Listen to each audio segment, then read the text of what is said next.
सिद्धेभ्यः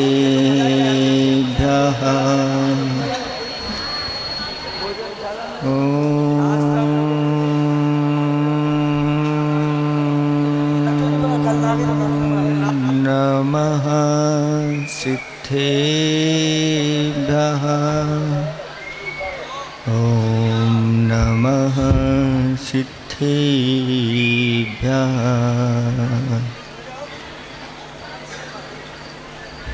निर्मल जल सामन है जिनका, चंदन से है दिव्य वचन। अक्षत सम अक्षत है श्रद्धा, सुमनों सा सुंदर है तन। नैवेद्य चरित्र जान है दीपक, वसु विधि करते धूप दहन। ध्यान सुफल है अर्घ समाधि, मुनिवर तुमको नित्य नमन।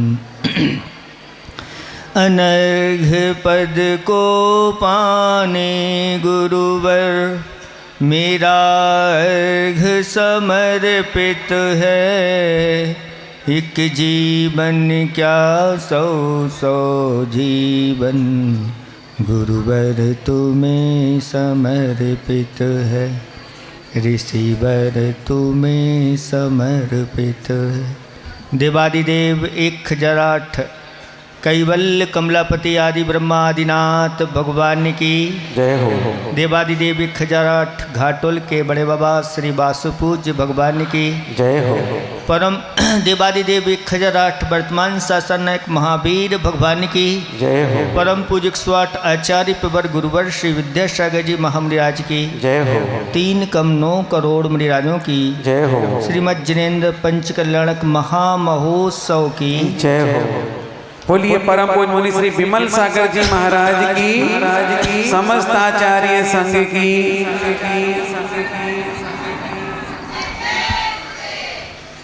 धर्म स्नेही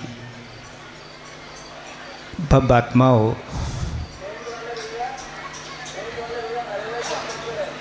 तीनों लोकों में 6 द्रव्यों का परिणमन निरंतर चलता रहता है।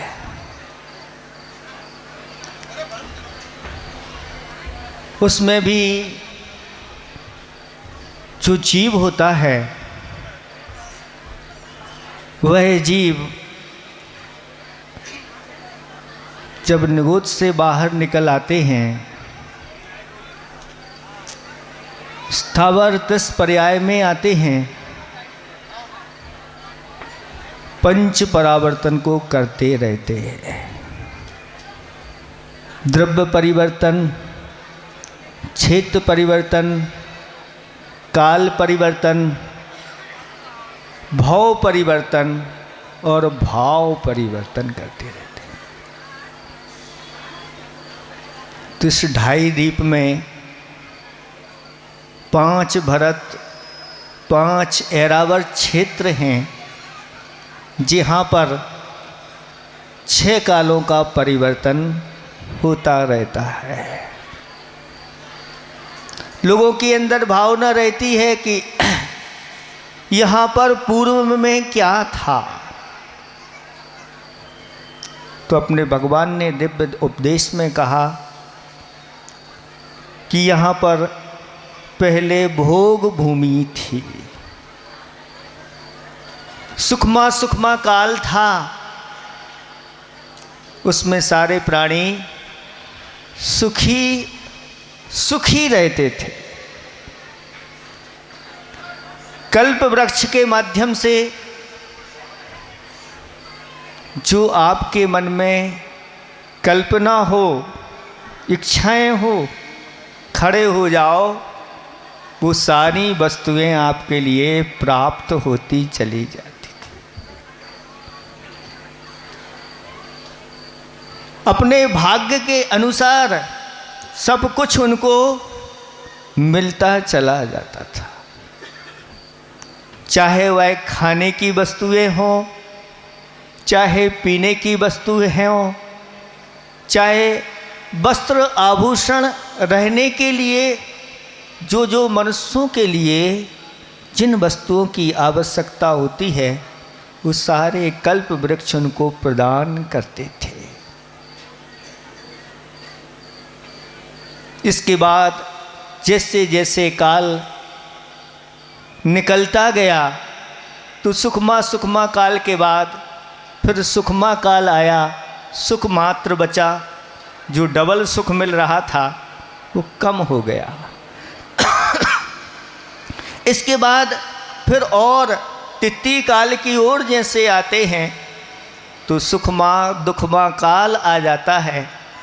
यानी जो सुख मिल रहा था कल्प वृक्षों के माध्यम से, बाद में जाकर के वह कल्प वृक्ष अपना फल धीरे धीरे कम करते चले गए और अनेक घटनाएं ऐसी घटने लगीं, लोगों को आश्चर्य हुआ कि ये क्या है। तब कुलकरों की उत्पत्ति होती है और कुलकर कुल की व्यवस्था बनाते हैं। अंतिम कुलकर नाभि राय हुए और जब कल्प वृक्षों ने अपना पूर्ण फल देना बंद कर दिया तो त्राही माम प्रारंभ हो गया। अभी भोग भूमि का ही काल चल रहा था, लेकिन भोग भूमि में हुंडा अवसर्पणी काल होने के कारण से तृतीय काल में ही वह भोग भूमि की समाप्ति हो गई। यानी जो पूर्व में किया पुण्य का पुरुषार्थ था, जो दान आदि दिए थे, उसके फलस्वरूप असंख्यात वर्षों तक बैठे बैठे कुछ करने की आवश्यकता नहीं, प्रारंभ हो गया। यानी भाग्य के भरोसे ही सब कुछ। अब लेकिन भाग्य के भरोसे वह सब चीज़ नहीं मिल रही है तो क्यों ना नाभि राय के पास पहुंचा जाए। और त्राही माम दोपहर में आप देखने को सब ये मिलेगा।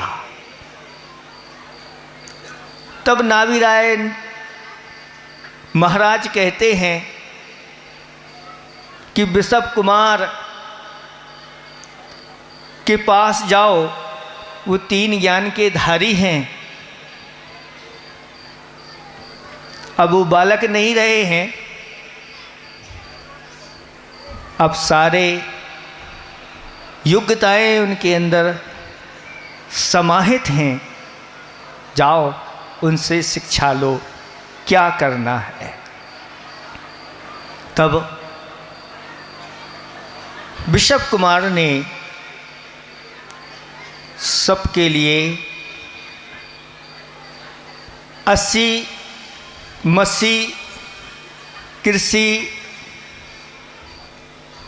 विद्या वाणिज्य और शिल्प इन कलाओं को बताया कि अब भोग भूमि समाप्त हो गई है, अब आपको कर्म करना है, पुरुषार्थ करना है।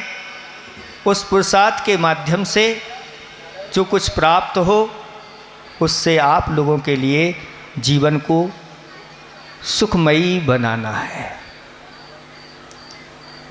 80 की विद्या बताई कि शस्त्र के माध्यम से हमें अपनी आजीविका करना है।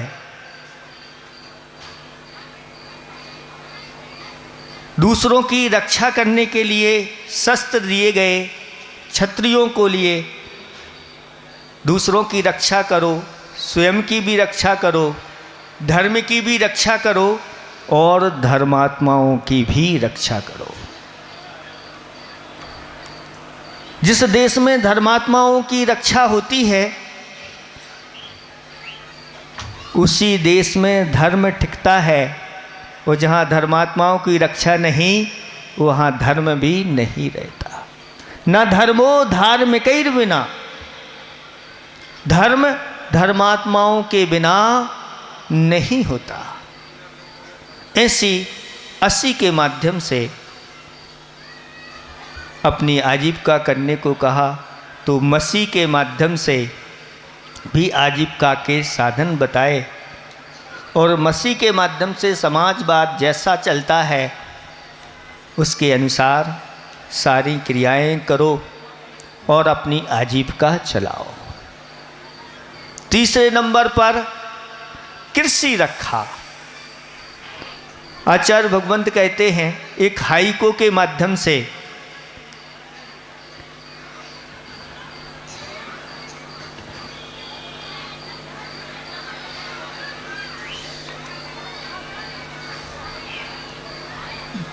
कृषि, थोड़ा सा याद नहीं आ रहा है, बहुत अच्छा हाइकू है। भारत की मर्यादा शिक्षा साड़ी है, खेती बाड़ी है, खेती बाड़ी है, भारत की मर्यादा शिक्षा साड़ी है। बहुत कुछ आचार्य भगवंत ने इसमें भर दिया। बाड़ी का काम करती है ये खेती। जिस देश में निर्दोष खेती होती है उस देश में कोई भूखा नहीं रहता।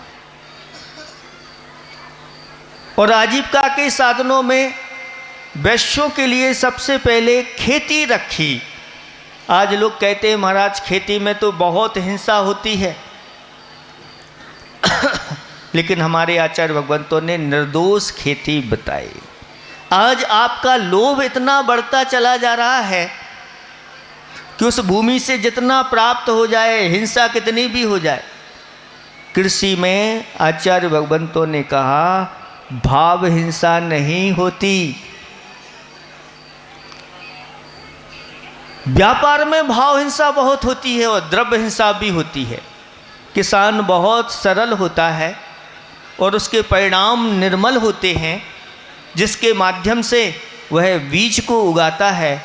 इसलिए हमारा परिवार चले, और यह एक देश भी एक परिवार है, उसकी भी व्यवस्था होती चली जाए। और किसान बीज बोता है और पुरुषार्थ करता है, और वह बीज जब आ जाता है सब लोग अपने क्षुधा को मिटा लेते हैं। वहाँ किसी प्रकार से कोई मायाचारी आदि खेती में नहीं चलती। लेकिन जैसे ही व्यापार आता है तो देख लो दुकान पर बैठते ही दिमाग कैसे चलने लगता है, कब ग्राहक आए, उस ग्राहक को किस प्रकार से हम टैकल करें जिसके माध्यम से आमदनी हो। इसमें सारी मायाचारी चलती है, कसाओं का पापों की भी प्रवृत्ति इसमें रहती है। लेकिन आचार्य भगवंतों ने कहा कि व्यापार भी करना है तो न्याय पूर्वक करिए। लेकिन व्यापार को द्वितीय स्थान पर रखा, कृषि के बाद व्यापार को रखा। ये दूसरे नंबर पर है, मध्यम कहलाता है, उत्तम तो खेती है। लेकिन व्यापार में भी अगर आप ईमानदारी न्यायपूर्वक जैसा शास्त्रों में कहा गया है उस प्रकार से करते हैं तो भी आपकी सुरक्षा बनी रहती है। लेकिन वही व्यापार अगर आपके कुल के अयोग्य हो गया, आज वर्तमान में होड़ लगी है कि कौन क्या कर रहा है, उसके माध्यम से कितनी आमदनी हो रही है। सिर्फ अगर धन आप देखोगे तो महान पाप का संचय हो जाएगा और फिर आगे जा कर के सद्गति के पात्र नहीं हो पाओगे। इसलिए व्यापार वो करना जो आपके कुल के अनुकूल हो, और कुल के अनुकूल करते हुए भी न्यायपूर्वक अगर व्यापार होता है तो वह अपनी सुरक्षा रख लेता है। यानी धर्म पुरुषार्थ पूर्वक जो अर्थ पुरुषार्थ करता है वह व्यक्ति सद्गति का पात्र होता है, ऐसा आगम में कहा गया है। तीसरे नंबर पर क्या रखा? तीसरे नंबर पर कहा पशुपालन। आप पशुपालन करिए। कृषि, पशुपालन और व्यापार, 3 चीज़ें बताई। चौथी चीज नहीं, नौकरी नहीं।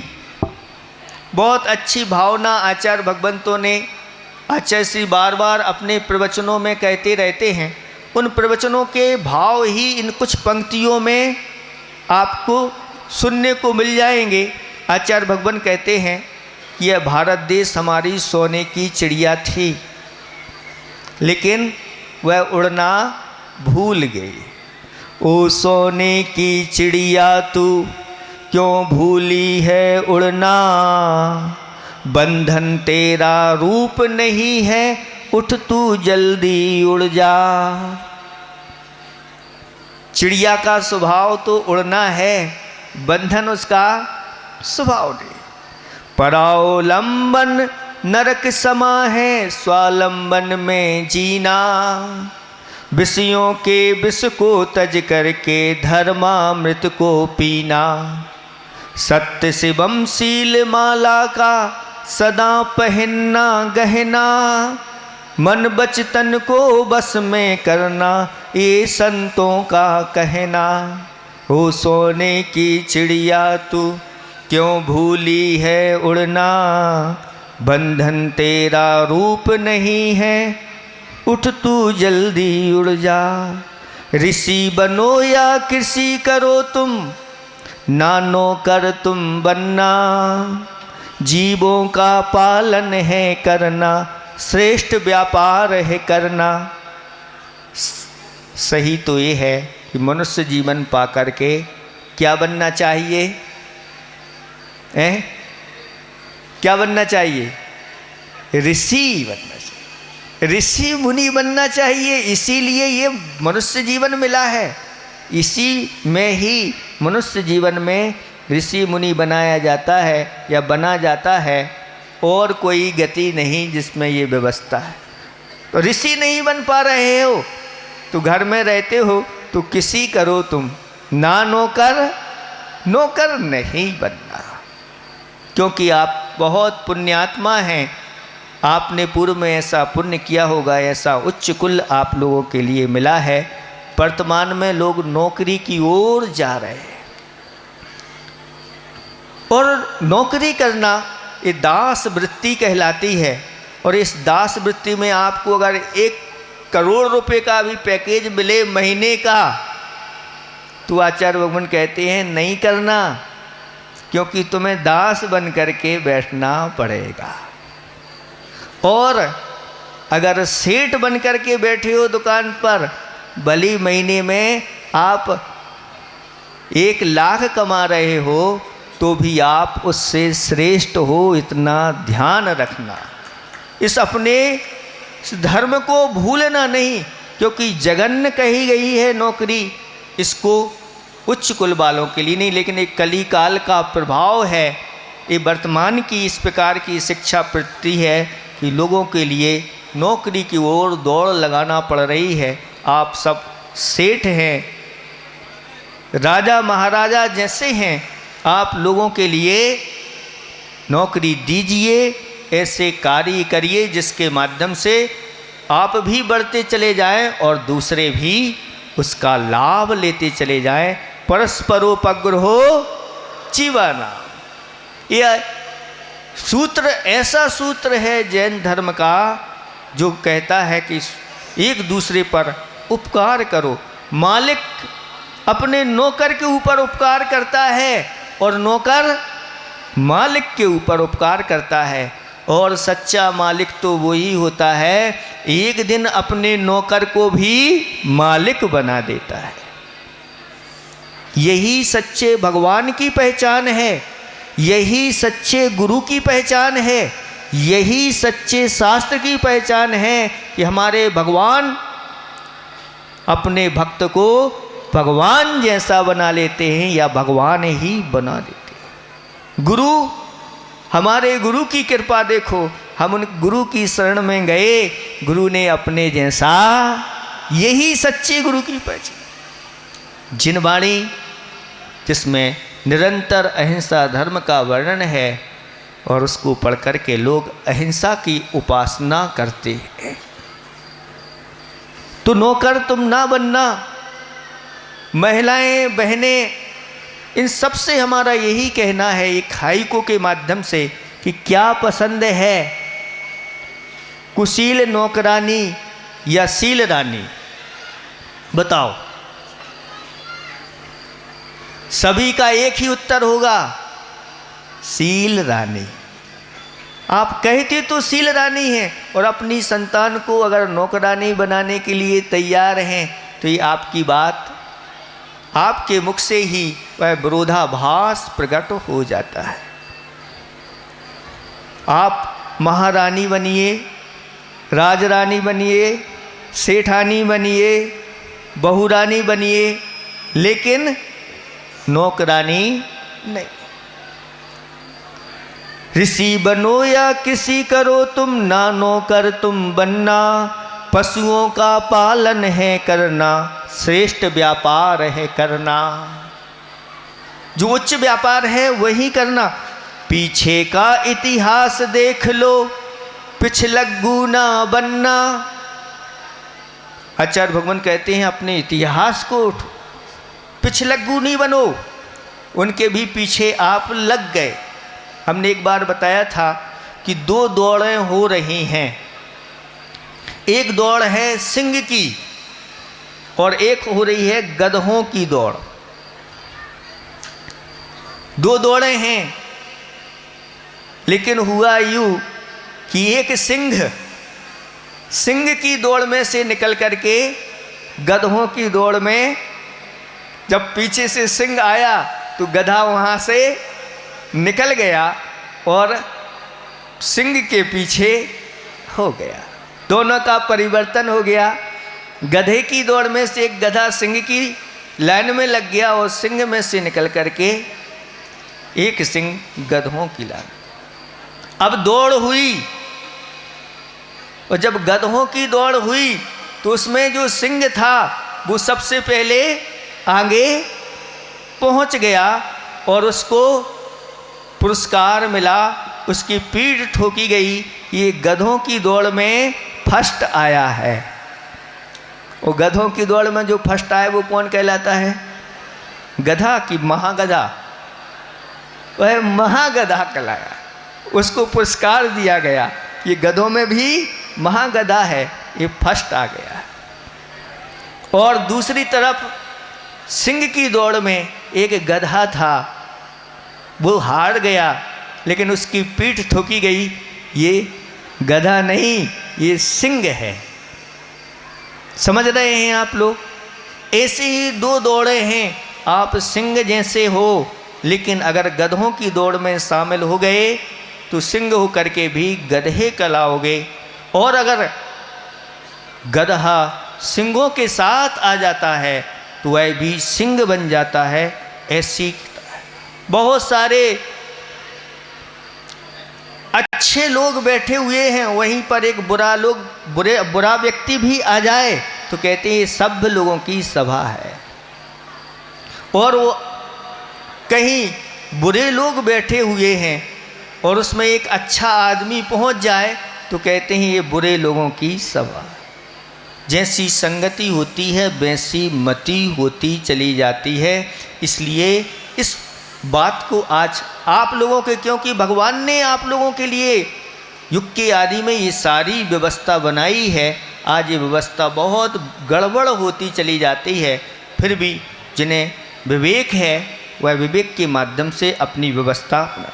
तो पीछे का इतिहास देख लो, पिछलग्गू ना बनना। हथकरघा परिधान शान है, ये गुरुवर का कहना।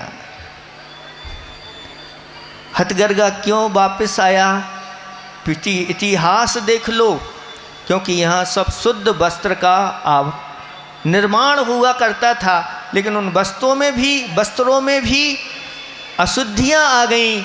और जब आचार्य श्री को पता चला कि जो आपका पानी छानने का कपड़ा है लट्ठे का वो भी अशुद्ध है, और जो आप भोजन पान में उपयोग करते हैं रसोई में, वो कपड़ा भी अशुद्ध है, फिर आपकी रसोई कैसे शुद्ध रहेगी, जल कैसे शुद्ध रहेगा। तब आचार्य भगवान के अंदर ऐसी करुणा जागी और उन्होंने आपको सही मार्ग बताया। इस प्रकार मटन टेलो नाम का एक ऐसा पदार्थ होता है जो उनमें उपयोग किया जाता है। श्री जी का प्रक्षाल भी उसी से हो रहा है। तब आचार्य भगवान के अंदर ये करुणा जागी और उन्होंने आपको एक नहीं कहें, ये पुराना इतिहास ही फिर से दोहरा दिया और आपके सामने गुरुजनों की आज्ञा को तुम सदा हृदय में धरना, ग्रह विज्ञान कला में कुशला धर्म विदुषी बनना, मिला भाग्य से तुमको जो सो संतोषी बनना, स्त्री होकर श्री बनो तुम उभय श्री को वरना।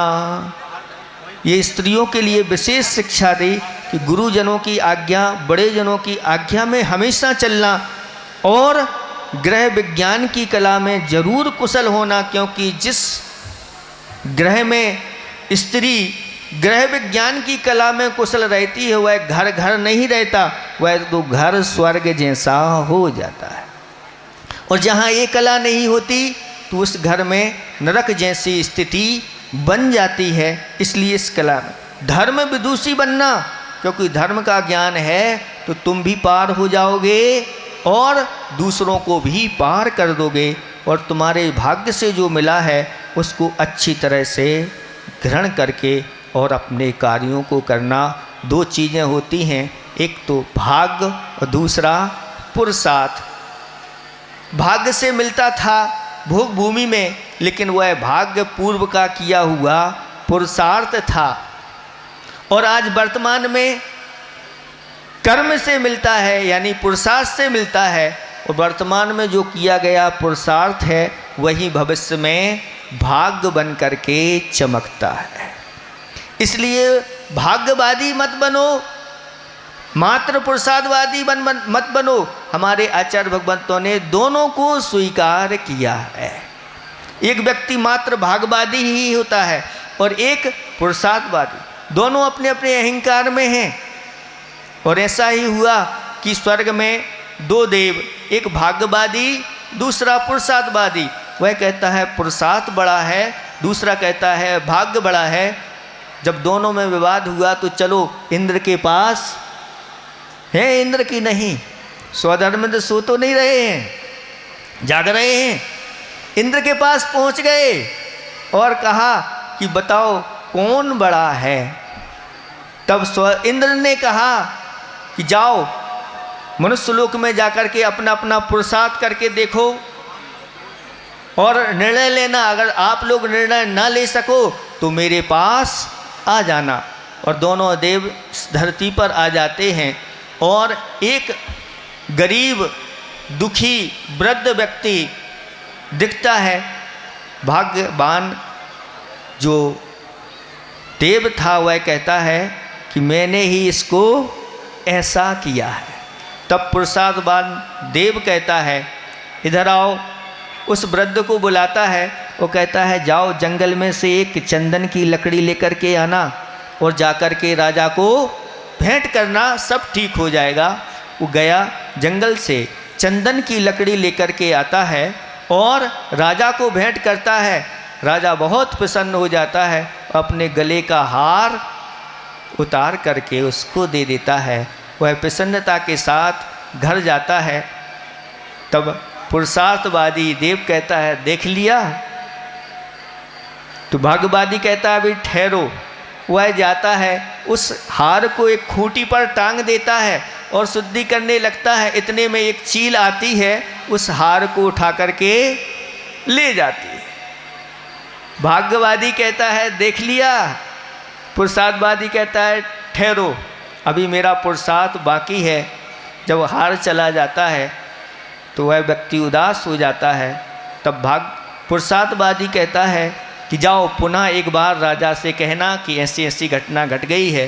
वह राजा के पास पुनः जाता है और राजा उसके लिए असर्पियों से भरी हुई एक थैली दे देता है। प्रसन्न होता हुआ घर आता है और विचार करता है कि अब कहीं इसको बाहर नहीं रखना, किसी को नज़र ना आए। वहीं पर राख चूल्हे के पास में इकट्ठी रखी थी, उस राख के अंदर उस थैली को रख दिया और कहीं बाहर चला गया। इतने में पड़ोसी राख लेने के लिए आया और सारी राख भर करके ले गया। अब कुछ हाथ में नहीं रहा। फिर एक बार उससे कहा कि जाओ राजा के पास, फिर पुनः कहना। राजा ने उसके लिए एक अंगूठी दी। अंगूठी लेकर के जैसे ही आ रहा था कि नदी के पास वह अंगूठी गिर जाती है और फिर पुनः उदास हो जाता है। अब दोनों खड़े हो जाते हैं, भाग्यवादी और पुरुषार्थवादी। बताओ कौन बड़ा है? पुरुषार्थवादी कहता है ठहर जाओ, अभी एक चांस और मुझे मिलने दो। और पुरुषार्थवादी उस वृद्ध को समझाता है, हे वृद्ध, आपने पूर्व में धर्म नहीं किया, पुरुषार्थ तो करते चले जा रहे हो, लेकिन ये पुरुषार्थ का फल मिल नहीं पा रहा है। अब ऐसा करो, प्रतिदिन भगवान के दर्शन करना, भगवान की भक्ति पूजा आराधना करना। अब गुरुओं की सेवा प्रारंभ कर दो, गुरुओं के लिए दान देना प्रारंभ कर दो, कुछ अपने जीवन में जप करो, कुछ तप करो, तुम्हारा सब कुछ अच्छा हो जाएगा। जाओ, इस 60 कर्म के अलावा जो 60 आवश्यक हैं इनका तुम पालन करो। उसने वैसा ही 60 आवश्यकों का पालन करना प्रारंभ कर दिया और उसका पुण्य ऐसा बढ़ा कि वह जंगल में लकड़ी लेने के लिए जैसे ही जाता है और अपने पुत्र से कह जाता है कि जाओ नदी से जल भर कर के लाना, मैं लकड़ी लेकर के आता हूँ। और जैसे ही वह जंगल में पहुँचता है लकड़ी लेने के लिए, एक वृक्ष पर वह हार टंगा हुआ था जो पक्षी ले गया था, उसको हार मिल गया। पुत्र गया नदी किनारे तो उसके लिए वह अंगूठी मिल गई। और जब दोनों वापस अपने घर आते हैं और चर्चा कर रहे थे, इतने में जो पड़ोसी राख ले गया था उसमें थैली थी, उसके भी भाव परिवर्तन हुए और वह थैली दे करके चला गया। अब भाग्यवादी कहता है बोलो, तब भाग्यवादी चुप हो जाता है और कहता है वास्तव में पुरुषार्थ ही है जो व्यक्ति के लिए सारी वस्तुएं प्रदान कर देता है, लेकिन जहाँ पर सहज में कोई वस्तु मिल जाती है वहाँ पर भाग्य को मुख्यता दी जाती है, और जहाँ पुरुषार्थ के माध्यम से वस्तु मिलती है वहाँ पुरुषार्थ को मुख्यता दी जाती है। लेकिन आचार्य भगवान कहते हैं कि दोनों ही मान्य हैं, कहीं पर भाग्य प्रधान होता है, कहीं पर पुरुषार्थ प्रधान होता है। इसलिए हे बब्बात्माओं, भाग्य के भरोसे मत बैठो और ऐसा पुरुषार्थ करो जिसके माध्यम से एक दिन ऐसे भगवान का जैसे कल जन्म हुआ था, उन्होंने पूर्व में जो धर्म पुरुषार्थ किया उसका फल पुण्य फला अरहंता के रूप में आपको देखने को मिलेगा। जब जन्म हुआ तो तीनों लोकों में तहलका मच गया और सारे चारों निकायों के देव उनकी सेवा में तत्पर हो गए। इसलिए भव्यात्माओं, आज का दिन ये पूर्व दीक्षा के पूर्व क्या क्या होना है, ये सब 6 जो 60 कर्म हैं इनकी शिक्षा भगवान ने दी। उसमें भी कृषि के साथ साथ वाणिज्य के साथ शिल्प कला के माध्यम से अनेक प्रकार की वस्तुएं तैयार करके और जो पुण्यात्मा पुरुष हैं उनके लिए वह वस्तुएं प्रदान करें, इस प्रकार की व्यवस्था बनाई गई। और शिल्प के साथ साथ विद्या का भी उपदेश दिया। जो 72 कलाएं आती होती हैं वह विद्या के अंतर्गत आ जाती हैं। कहते हैं पुरुष कला 72 पुरुष की जामे 2 सरदार, एक जीव की जीविका एक जीव उद्धार। बहुत सारी कलाएं संसार में हैं, संसार चलाने वाली कलाएं अलग होती हैं, लेकिन एक ऐसी कला है जो संसार से पार कराने वाली कला है, वह मोक्ष मार्ग की कला है। उस मार्ग पर कैसे प्रभु चलेंगे ये आज आपको देखने को मिलेगा। इतना ही हम पर्याप्त समझते हैं आप लोग अपने जीवन को इन 6 कर्म के माध्यम से अथवा अपने 6 आवश्यकों के माध्यम से दोनों व्यवस्थाएं बहुत अच्छी जिसकी चलती हैं, धर्म पुरुषार्थ पूर्वक जो अर्थ पुरुषार्थ करता है, आगे काम पुरुषार्थ करता है, आगे जाकर के वह मोक्ष पुरुषार्थ को प्राप्त करता है। भगवान चारों पुरुषार्थों को करने वाले होते हैं। इस पंच कल्याणक में आपको देखेंगे कि चारों पुरुषार्थ कैसे करते हैं, अंत में कैसे मोक्ष को प्राप्त करते हैं। इन्हीं भावना के साथ अहिंसा परमो धर्म की। अभी कोई भी नहीं उठेगा।